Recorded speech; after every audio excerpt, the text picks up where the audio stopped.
वो आप डिपेंड करता है ना? ये नहीं बोलूँगा कि आप कहीं पे इतना 200 किलोमीटर ट्रैवल करके गए हैं और वहाँ पे जाके सिर्फ आप एक अफ़्रेश पी लिए, पानी पी लिए, खत्म। नहीं, ऐसा नहीं करना। वो भी फिर आपकी शादी में आके यही करने वाले हैं। खाना है आपको उनके पास बैठ के, लेकिन लिमिट का खाना है। ज़रूरी थोड़ी कि पूड़ी सब्जी ही खाएँ, रोटी भी होती है आजकल, है ना? सलाद भी होता है और जूस भी होते हैं वहाँ पे अच्छे-अच्छे, तो उन चीज़ों को खाना है। लेकिन हम कई बार टूटते हैं ना, तो सीधा ब्रेकफ़ास्ट, है ना? चाट सारा करके फिर थोड़ा रिलैक्स करेंगे और फिर खाना, और फिर वापस लास्ट में आते टाइम आइसक्रीम वाले की तरफ जाएँगे और फिर निकल के आएँगे, फिर अगले दिन सोचते हैं कि वज़न कैसे बढ़ गया। तो मैं एक चीज़ बताऊँगा आपको, घर में कभी भी प्रोग्राम होता है ना, आपको पता तो रहता है प्रोग्राम में। अगर रात को प्रोग्राम है तो सुबह-शाम शेक पी लीजिए भाई, है ना? सुबह शेक पी लीजिए, शाम को दोपहर में शेक पी लीजिए, शाम को आपको खाना है और उसमें नॉर्मल चपाती कम लीजिए, सब्ज़ी ज़्यादा लीजिए, है ना? और दूसरा, अगर आपको लग रहा है कि आप नहीं रुक पाए, आपने ज़्यादा खा लिया, तो आने वाले 2 दिन आपको लगातार डिटॉक्स करना है फिर। वो डाइट प्लान में हो या ना हो, लेकिन आपको अपने शरीर के हिसाब से, बॉडी के हिसाब से आपको करना है डिटॉक्स। डिटॉक्स करेंगे तो जो आपने खाया है ना जितना भी, वो साफ हो जाएगा। लेकिन कई बार हम क्या करते हैं, मैं एक चीज़ और बताऊँगा आपको, किसी चीज़ को आदत में लाने में, वेट वाली चीज़ को, है ना, डाइट प्लान को आदत में लाने में, वर्कआउट को आदत में लाने में 1 हफ्ता लगता है। इस चीज़ को समझना आप, 80 से जो चालू होता है ना, स्टार्टिंग में 7 दिन आपको आदत लगती है वर्कआउट में आने की और डाइट प्लान फॉलो करने की, ठीक है? उसके बाद किसी को बोलने की जरूरत नहीं पड़ती कि आप वर्कआउट में आओ या डाइट प्लान फॉलो करो, आप अपनी ईमानदारी से करते हो। लेकिन एक दिन भी स्किप हुआ, सब गया वहाँ पे, है ना? स्किप होने के बाद फिर आपके 7 दिन यहीं बेकार हो जाते हैं। तो मैं अब एक चीज़ बताऊँगा आपको, जब भी आप इस पे रहते हैं ना, कोई मेंबर बोलता है कि एक दिन खाने से कुछ नहीं होता, उसको बोलना कि मैं एक दिन आज यहाँ खाऊँगा, मेरा आने वाले 7 दिन बिगड़ जाएँगे वापस रूटीन में आने में। और तभी फिर आपका मुश्किल से 2 ढाई किलो वज़न कम होता है। इसलिए शरीर आपका है, ज़िम्मेदारी आपकी है, घरवाले बोलेंगे। पता है घरवाले मोटे रहेंगे तब भी बोलेंगे कि यार तू बड़ा मोटा है ना? और जब आप डाइटिंग करोगे और फिट होने आओगे तो बोलेंगे कि यार तू बड़ा दुबला-पतला हो गया। वो आप पे डिपेंड है कि आपका माइंड कितना सेट है। आप कितने सीरियस हैं अपनी हेल्थ के लिए। तो मैं एक चीज़ बताऊँगा, न्यूट्रिशन ले रहे हैं आप, पैसा खर्च कर रहे हैं। एटीसी में आप आ रहे हैं, पैसा खर्च कर रहे हैं, है ना? अपना समय भी खर्च कर रहे हैं हेल्थ के ऊपर। तो एक बार उसको अचीव कर लीजिए, उसके बाद ज़िंदगी भर आपको जो भी खाना है वो खाइए। समझ पा रहे हैं चीज़ को? लगातार आपको करना है। मैं इसलिए बता रहा हूँ क्योंकि अब सीज़न आने वाला है। अब जन्माष्टमी है ना? उस दिन भी सबके यहाँ पे दही हांडी का प्रोग्राम होगा और सब फूटेंगे वहाँ पे जाके ना, जो भी प्रसाद मिलता है सब खाएँगे, घर पे आएँगे, फिर सो जाएँगे। ऐसे आने वाले टाइम में अब बहुत अच्छे से त्योहार आ रहे हैं। मेन दीपावली आ रहा है। कम से कम इतना आप रखिए कि दीपावली पे आप सबसे बेस्ट लगे। अभी तक जितनी दीपावली गई उसमें सबसे अच्छा लुक आपका इस दीपावली को, है ना? ये अगर आप मान के चलेंगे तो आप ज़रूर आइडल वेट पे आने वाले हैं।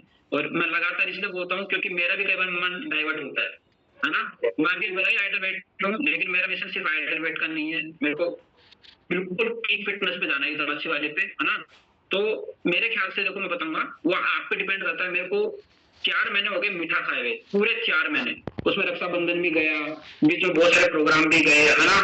कसमें भी मिली मेरे को, मेरी भी कसम मिली, होने वाली वाइफ की कसम भी मिली, सबसे मिली, लेकिन मेरे को कैसे ऐसा करके ये कसम नहीं लगती, वो करके मैंने इन चीज़ों को इग्नोर किया है, तब जाके आप आ गए। और जिन्होंने मेरे को कसम दी थी वो आप बोल रहे हैं कि भाई प्रवीण तो फिटनेस में आ रहा है ना? तो वो चीज़ आप पे डिपेंड करती है। इस चीज़ को समझिए, है ना? घरवाले भी कई बार हमें इमोशनल करेंगे कि एक दिन खा ले क्या होता है ना? कल नहीं मिलेगा ये। अभी मेरे को किसी ने कहा था कि घेवर हमेशा नहीं रहते थे, लेकिन अगले साल तो आएँगे ना घेवर कम से कम, हैं? अगली बार हम फिट रहेंगे तो खा पाएँगे घेवर। अभी घेवर भी खा लें फिर पछतावा भी करें, वो लाइफ नहीं चाहिए हमें ना, पछतावा नहीं होना चाहिए खाने के बाद। इस फिटनेस पे आपको आना है। तो मैं उम्मीद करता हूँ ये 76 मेंबर जिंदगी भर आइडल वेट की लड़ाई नहीं लड़ेंगे, है ना? एक बार आइडल वेट पे आ जाएंगे, उसके बाद लोगों को सिखाएंगे कैसे आइडल वेट पे आना है। समझ पा रहे हैं? मोहम्मद सर, आरती मैम, रजनी यादव मैम, समझ में आ रहा है ना मैं क्या बोल रहा हूँ?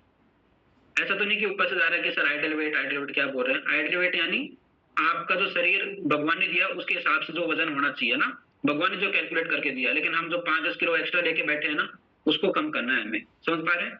और मसल्स पे काम करेंगे, वर्कआउट करेंगे। ईमानदारी से बोल रहा हूँ मैं, अगर आप बिना वर्कआउट करे वजन कम कर रहे हैं, वजन वापस बढ़ेगा। चाहे आप कितना भी कोशिश कर लीजिए, बिना वर्कआउट करे वजन कम करेंगे तो सिर्फ वजन कम होगा, साइड फैट कम नहीं होगा आपका। और जैसे न्यूट्रिशन आप छोड़ दोगे, वापस आपका वजन डबल बढ़ने वाला है, मैं आपको पहले से बता रहा हूँ। इसलिए सुबह या शाम में से एक टाइम वर्कआउट के लिए समय जरूर निकालें आप, प्लीज, है ना? अभी 100 मेंबर हमारे आते हैं, उम्मीद करता हूँ कि आप अपने फैमिली मेंबर को समझाएंगे और वो डेली सुबह यहाँ पे आके वर्कआउट करेंगे। और जो शाम को आते हैं वो तो करते ही हैं, और कई मेंबर ऐसे जो 2 टाइम वर्कआउट करते हैं, उनके लिए क्लैपिंग करेंगे ना। तो आपको ये सीरियस रहना पड़ेगा अपनी हेल्थ के लिए। ये मैंने क्यों बताया? क्योंकि न्यूट्रिशन की नॉलेज तो हमें सबको पता है, शेक पीने से क्या होगा, फ्रेश लेने से क्या होगा, फाइबर लेने से क्या होगा, है ना? लेकिन उनको लेने से पहले खुद को तैयार करना पड़ेगा ना। अब पता चले हम शेक भी पी रहे हैं और बाद में कुछ चटपटा गया वो भी खा रहे हैं, तो आप तो डबल काम कर रहे हो फिर मोटे होने के। तो इन चीजों का ध्यान रखेंगे। Thank you so much. ये नॉर्मल नॉलेज थी, लेकिन बहुत सारे लोगों को ध्यान में नहीं रहता है चीजें, है ना। तो थैंक यू सो मच। और अभी हम शानदार हमारा ब्रेकफास्ट कंप्लीट करने वाले हैं। तो आप सामने रखेंगे सभी, अपना ब्रेकफास्ट सामने रखेंगे सभी भाई कि अच्छा, एक चीज जो मैं बताना चाहूंगा कि कैसे खुद को मोटिवेट कर सकते हैं ना। मेरे लाइफ में डेली आते हैं खिलाने वाले मेरे को कि भाई आज ये खा ले, आज ये खा ले। मैं पहले स्कूल लाइट पे लेता हूँ सब मेंबर्स को, लोअर एंड जितने हमारे सीनियर मेंबर्स हैं जिन्होंने शेक तैयार कर लिया है।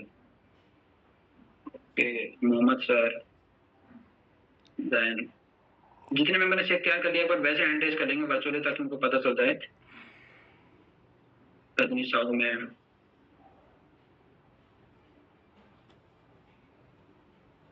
Okay, Ramratan sir, Pooja Yadav ma'am और members. Okay, Reshma Sahu ma'am,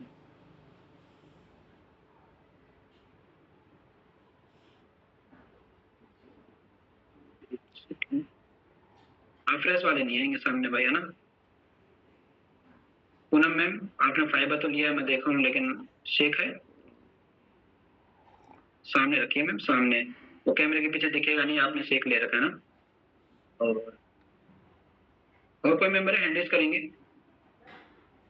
अच्छा, सपना मैम, चलिए इतने मेंबर के साथ हम लेते हैं फोटो पहले।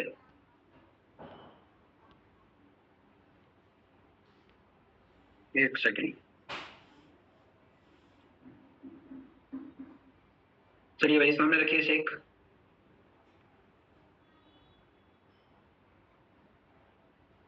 सपना मैम सामने, ओके ओके। और अभी सभी के साथ लेते हैं एक मेन पेज पे फोटो, जितने मेंबर हमारे रह गए हैं, और इंडेक्स करके ना। ओके, सुशीला मैम, मधु मैम, आरती नागर मैम। चलो शेक नहीं है तो हम सभी कर दीजिए सामने, है ना। जिनके हाथ में शेक नहीं है कम से कम आप एक्टिव दिखेंगे।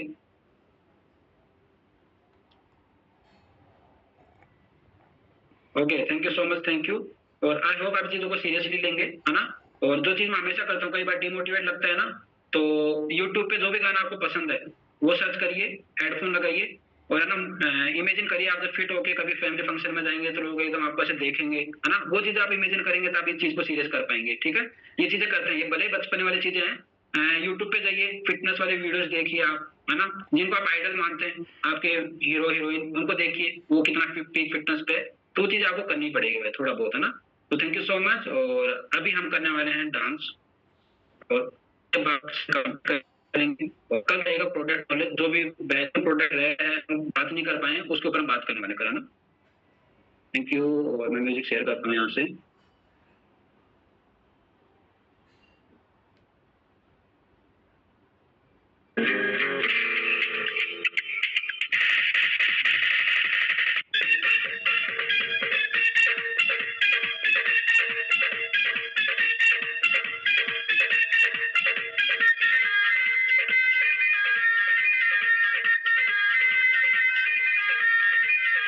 तेरा रंग बल्ले बल्ले, तेरी चाल बल्ले बल्ले, तेरा रूप बल्ले बल्ले, तेरे गाल बल्ले बल्ले। देखा तुझे तो मुझे प्यार हो गया, तेरे ख्यालों में ये दिल खो गया। ओ नहीं, ओ नहीं, ओ।